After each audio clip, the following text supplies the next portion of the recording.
Trump's relentless push to make Canada the 51st state has just backfired spectacularly, and the numbers prove it.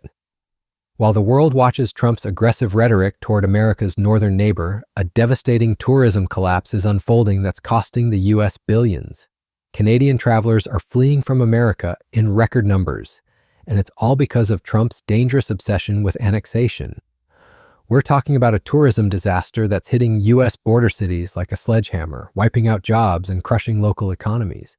So what exactly is happening? And why is Trump's strategy failing so catastrophically? To understand this tourism meltdown, we need to look at what Trump has been saying. Throughout 2025, Trump has repeatedly declared his intention to annex Canada as the 51st state. This isn't some casual comment, it's become a central theme of his presidency. In March, when addressing Canada's concerns about tariffs, Trump posted on Truth Social that the only thing that makes sense is for Canada to become our cherished 51st state. This would make all tariffs and everything else totally disappear, he claimed. But Trump didn't stop there. At the World Economic Forum, he reiterated his threats of broad tariffs and told the shocked audience that Canada could avoid the tariffs by becoming a U.S. state. According to press reports, Trump's comment was met with shocked gasps in the hall. Trump has painted this annexation fantasy as some kind of economic salvation for Canada. He's claimed that under American control, Canadians would get lower taxes and better health coverage. But here's what Trump completely miscalculated. Canadians aren't buying it, not even close. Opinion polls show that 90% of Canadians oppose joining the United States, with even Alberta, the province most open to the idea, showing only 18% support. Canadian Prime Minister Mark Carney has made it crystal clear, stating flatly that Canada has no intention of becoming part of the United States.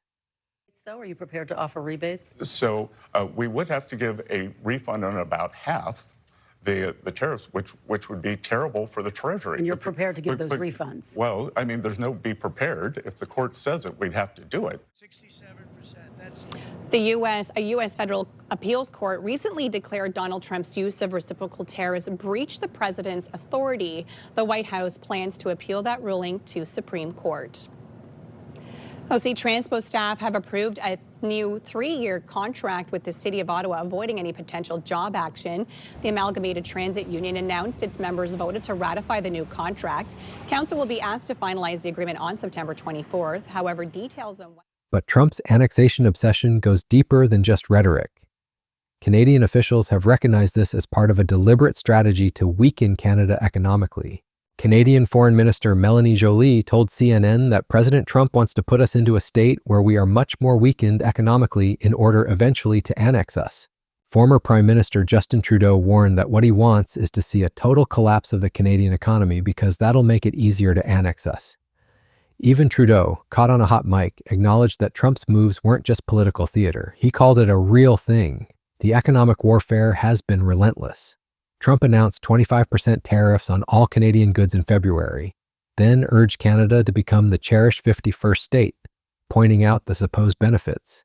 But instead of forcing Canada into submission, Trump's strategy has triggered something he never expected: a massive tourism boycott that's devastating the U.S. economy. The numbers are absolutely staggering. Canadian travel to the U.S. has collapsed across the board. In July 2025, Canada recorded its 7th consecutive month of declining travel to the United States. Canadian residents made just 1.7 million return trips by motor vehicle from the U.S. in July, a nearly 37% decline compared to the same month in 2024. Air travel wasn't spared either, with Canadian returns from the U.S. by air dropping 22.1% in June alone.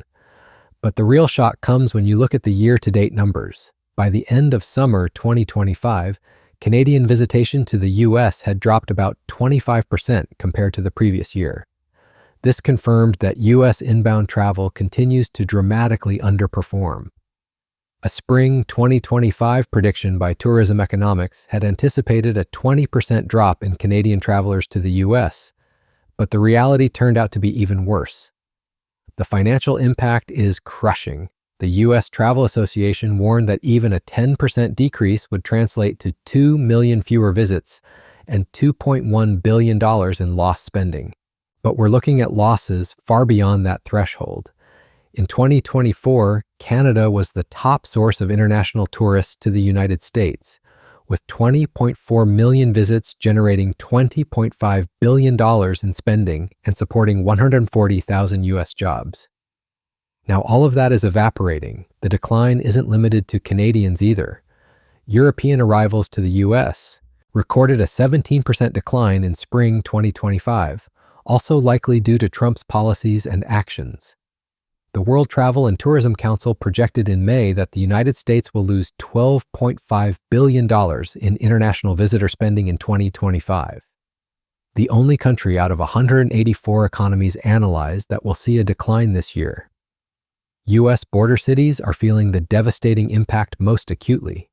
Cities that once relied heavily on Canadian visitors are now struggling to survive. Canadians are no longer flooding the streets of Seattle, but instead are supporting their own tourism economy. Buffalo, New York hoped to entice Canadians with welcoming billboards and special incentives over the summer. But according to Patrick Kaler, CEO of Visit Buffalo Niagara, it was clear their efforts were not working, and the customary wave of Canadian visitors never arrived. The ripple effects extend far beyond traditional tourism destinations. One New York golf club reported losing $400,000 in Canadian revenue. At Bluff Point Golf Resort in Plattsburgh, New York, owner Paul Dame used to see 20 or 30 cars from Quebec or Ontario in the parking lot on a typical day. Now it's more like 1 or 2 cars. It's tough because we've developed this relationship with the cross-border economy, Dame explained. The decline is affecting the revenue that people are collecting. Maine, which saw nearly 800,000 Canadian visits in 2024, has been desperately trying to reverse the trend. Governor Janet Mills made an official visit to Canada to urge Canadians to visit her border state. The state even installed new road signs welcoming travelers from the north, reading "Bienvenue, Canadians." Comes to your money.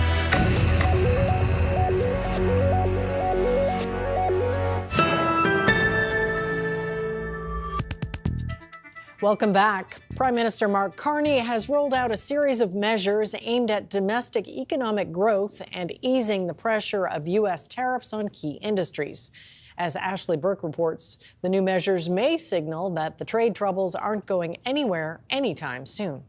The Prime Minister visiting this aerospace factory near Toronto to lay out the first phase of his plan to try and transform Canada's economy.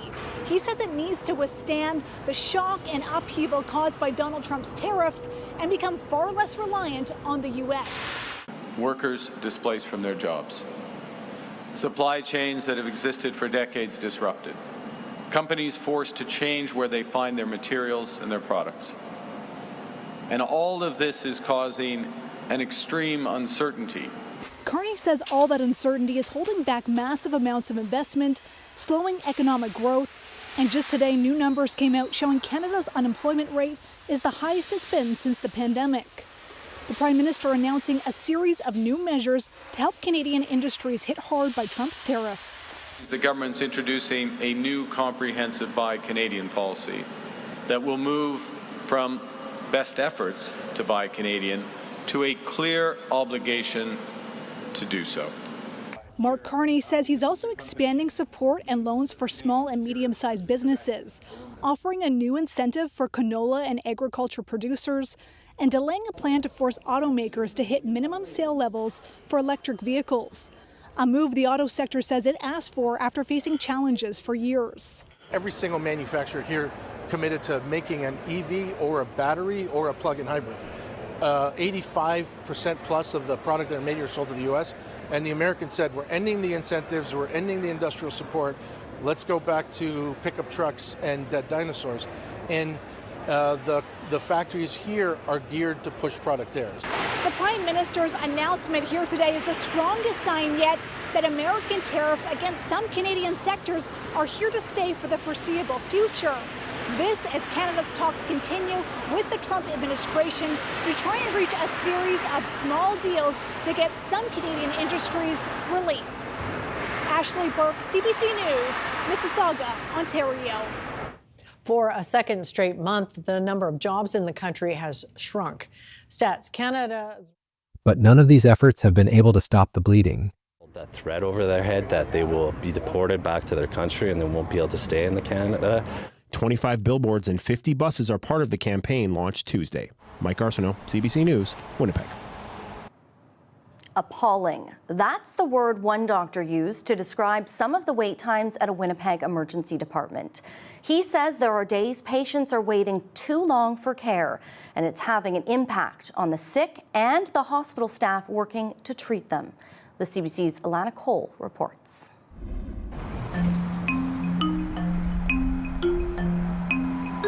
A 7.5-hour wait at the emergency department at St. Boniface Hospital posted Tuesday at 11:06 in the morning. At 1:51 Monday afternoon, the wait here, 11.5 hours. Dr. Noam Cates works at the St. Boniface ER. He says some patients have waited 10 to 20 hours plus to access care. Appalling, I think, is the first thing that I think, because you can imagine your loved one or yourself having to go sit through something like that. And this isn't the healthcare dream that I think we all believe in or expect. He says it takes its toll on staff too. We expect challenging medicine, and that's our job, and we've all trained for that and agreed to do this. So this is what we expect. But when you have these delays and the inability to provide the care that you should be able to, this is when we talk about things like moral injury and burnout. Kate says one issue, access block, not being able to move patients out of the ER to other areas of the hospital that are full. In some cases, he says patients no longer need to be at St. Boniface Hospital, but there are delays getting them to another hospital, a personal care home, or home care. Manitoba's health minister says they're trying to reduce wait times, including adding more than 300 beds to the system, which was cut under the previous government. The health minister says they're also adding spaces to personal care homes.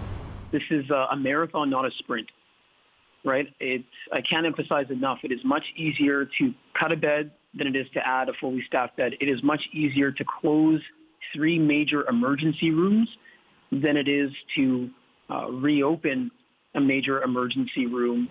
The health minister says the Winnipeg Health Region has seen an improvement in access blocks since last summer, a 14% decrease. Cates knows health officials are trying. So I can't say that they're not doing enough, but what I can say is that we're not seeing enough benefit to our patients.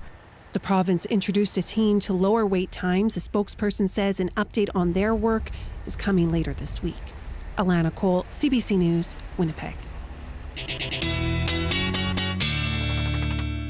All right, let's bring in weather specialist Riley Lachak. And Riley, we were just talking about it being sweater weather. The tourism collapse reflects deeper anxieties about border-related issues. New measures such as selected detainment and requiring Canadians to register with Homeland Security if they plan to stay in the U.S. for 30 days or more has raised serious concerns among those accustomed to a less intrusive cross-border experience. Some Canadians are even describing the U.S. as a hostile state. Meanwhile, Canada's tourism sector is thriving as Canadians choose domestic destinations instead of heading south. Canada's July hotel occupancy rate hit 77.6%, its highest level since 2019. The Canada Strong Pass, a summer tourism initiative marked as a celebration of strength and unity in the country, drove increased visits to Canada's museums, historic sites, and national parks.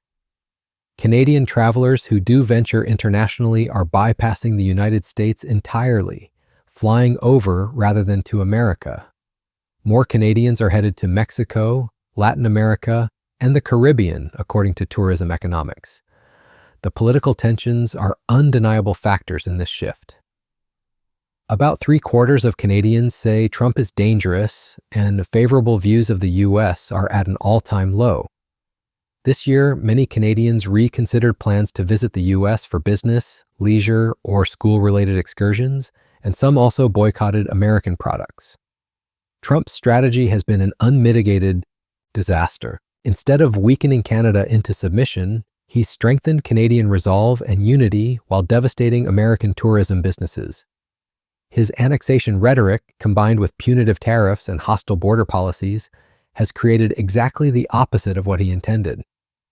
Rather than making Canada dependent on the U.S., Trump has pushed Canadians to become more self-reliant and to seek alternatives to American destinations.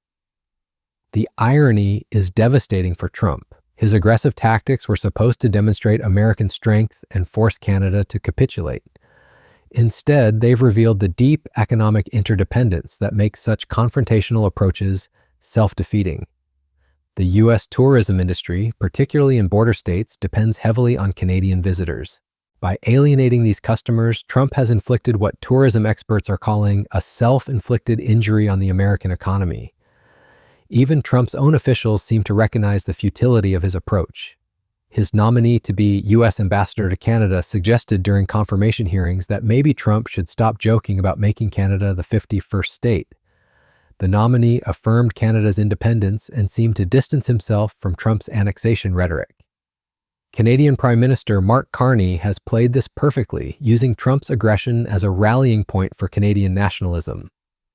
Carney's willingness to stand up to Trump's rhetoric was a big part of his appeal to voters, with his campaign adopting the elbows up slogan, a hockey term used to describe a defensive stance.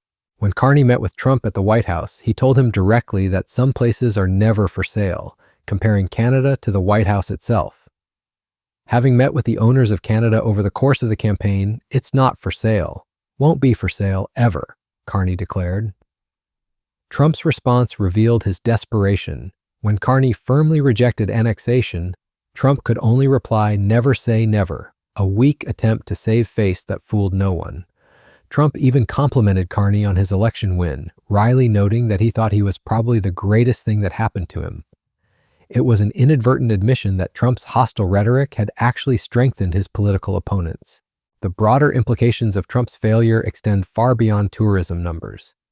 His annexation rhetoric has served up ammunition to other revisionist powers, especially Russia. By portraying Canada as equivalent to an American state rather than as a sovereign equal, Trump has eroded central principles of the current international order.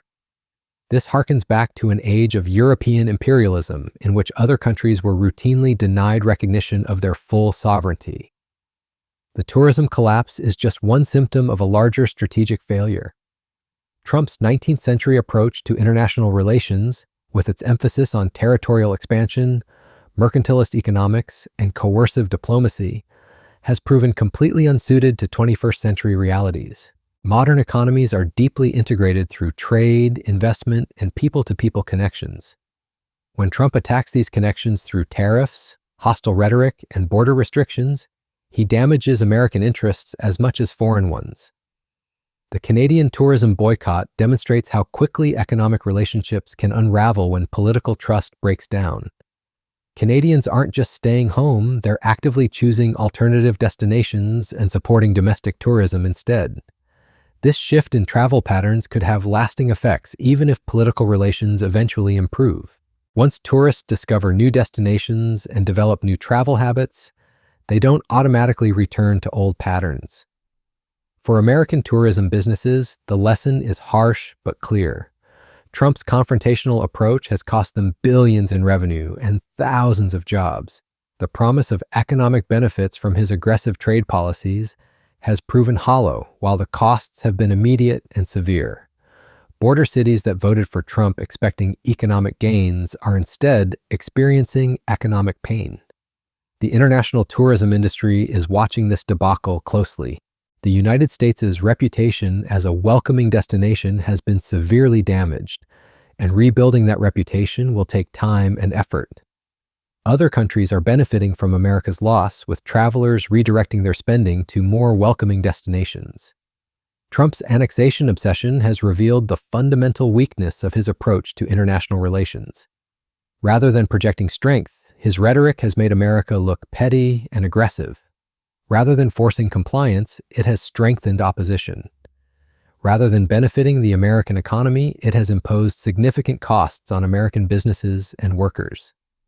The Canadian tourism collapse is a perfect case study in how Trump's bombastic rhetoric and confrontational policies backfire. His attempt to bully Canada into submission has instead unified Canadians against him, while inflicting serious economic damage on the United States.